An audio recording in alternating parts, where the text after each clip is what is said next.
بسم الله الرحمن الرحيم. الحمد لله رب العالمين، والصلاة والسلام على سيد المرسلين وعلى آله وصحبه أجمعين. أما بعد، علماء کرام، معزز حاضرین، السلام علیکم ورحمۃ اللہ وبرکاتہ۔ اللہ سبحانہ و تعالیٰ کا فضل ہے، اللہ کا احسان ہے، اس کا شکر ہے کہ آج ہم لوگ اللہ سبحانہ و تعالیٰ کے نظام کے قیام کی نسبت سے یہاں بیٹھے ہیں اور اس سلسلے میں ہم لوگ گفتگو کر رہے ہیں۔ سبحان اللہ و بحمدہ، سبحان اللہ العظیم۔ اللہ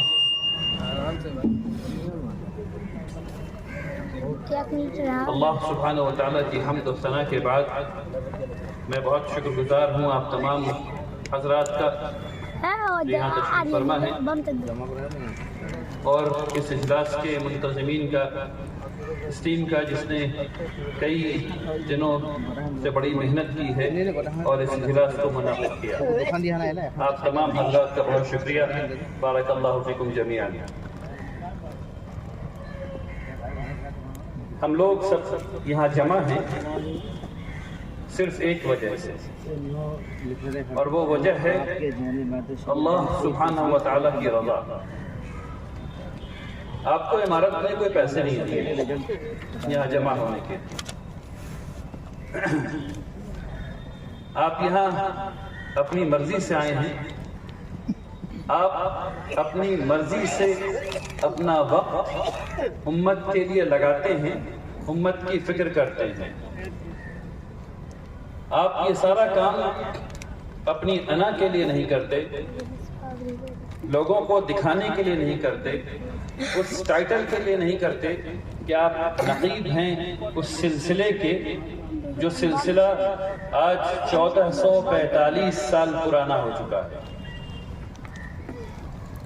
اس زمانے سے لے کر آج تک نقبار بنائے جاتے رہے ہیں، اور آپ بھی نقیب ہیں، لیکن آپ اس ٹائٹل کے لیے یہ کام نہیں کر رہے، اس منصب کے لیے کام نہیں کر رہے۔ آپ یہ کام اس لیے کر رہے ہیں کیونکہ آپ کو خوب پتہ ہے کہ دوسری طرف صحیح جگہ اٹھنا ہے، غلط جگہ نہیں اٹھنا ہے۔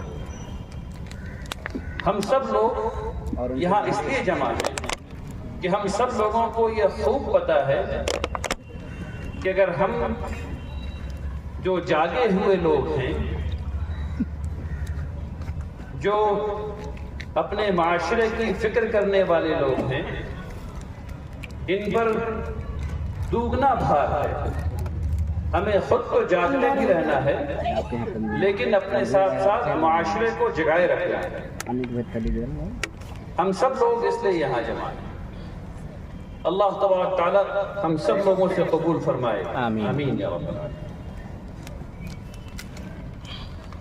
مفتی صاحب نے اور مجھ سے پہلے بہت سے لوگوں نے آپ کو یہ بتایا کہ ذمہ داریاں آپ کی کیا ہیں،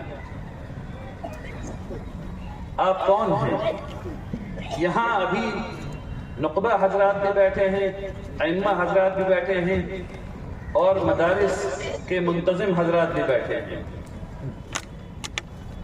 آپ سب لوگ مسئول ہیں، آپ سب لوگ ذمہ دار ہیں، آپ سب لوگ اپنے محلے کے، اپنے علاقے کے، اپنی مساجد کے، اپنے مدرسے کے کیپٹن ہیں۔ آپ یہ طے کرتے ہیں کہ اس کشتی کو کیسے چلانا ہے، کدھر موڑنا ہے۔ ہر علاقے کا الگ رخ ہوتا ہے، ایک خاص رخ ہوتا ہے۔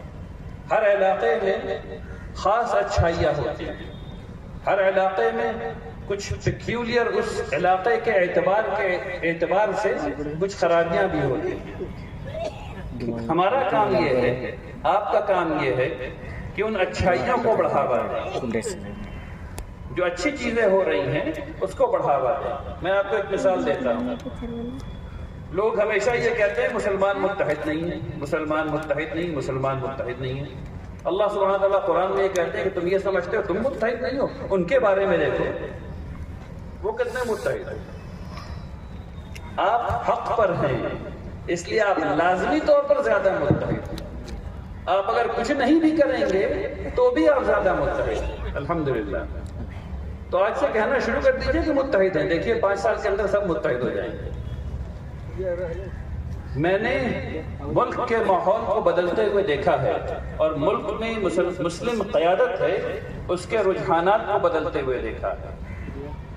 الحمدللہ بہت سے لوگوں کے ساتھ ملاقات ہوتی ہے اور کسی کو کسی کے پیچھے نماز پڑھنے میں کوئی عار محسوس نہیں ہوتا، اور سب لوگ سب کے پیچھے نماز پڑھتے ہیں۔ میں اس بات کا گواہ ہوں، سب لوگ سب کے پیچھے نماز پڑھتے ہیں، اور مزیدار بات یہ ہے کہ سب فرقے کے لوگ اس میں موجود ہیں، سب مسلک کے لوگ اس میں موجود ہیں۔ کبھی کسی نے نہیں کہا کہ ہم اس کے پیچھے نماز نہیں پڑھیں گے اور ہم اس کے پیچھے نماز نہیں پڑھیں گے اور ایسا ہوگا اور ویسا ہوگا۔ جب وقت ہوتا ہے سب پڑھتے ہیں الحمدللہ، کوئی بھی امام بن جاتا ہے سب پڑھتے ہیں۔ تو ہم سب لوگ متحد ہیں۔ عمارت کا نام ہی اتحاد پیدا کرنے والی چیز۔ عمارت کیا دیکھتی ہے؟ لا الہ الا اللہ محمد الرسول اللہ۔ تو اس چیز جو اچھی چیز ہو رہی ہے اس پہ فوکس کیجیے۔ اچھی چیز کیا ہو رہی ہے؟ اگر کسی نے جہیز نہیں لیا ہے تو جا کے سب لوگ اس کو مٹھائی کھلائیے کہ آپ نے جہیز نہیں لیا۔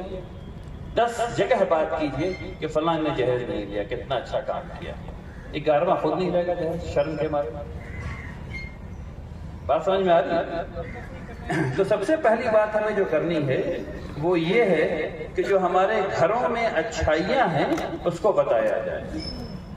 دوسری بات یہ ہے کہ جو خرابیاں ہیں اس کو دبایا جائے۔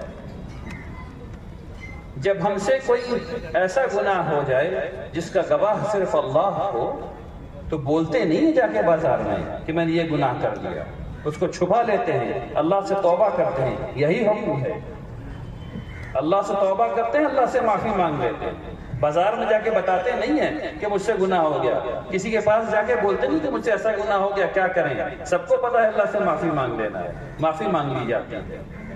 جو انسان اپنے گناہوں کو پبلک نہیں کرتا ہے اللہ تبارک تعالیٰ آخرت میں اس کے گناہ چھپا لیتے ہیں، سب کو پتہ ہے۔ تو پہلا پیغام جو آپ کو اس جلسے سے میری طرف سے جو لے کر کے جانا ہے، ایک منٹ،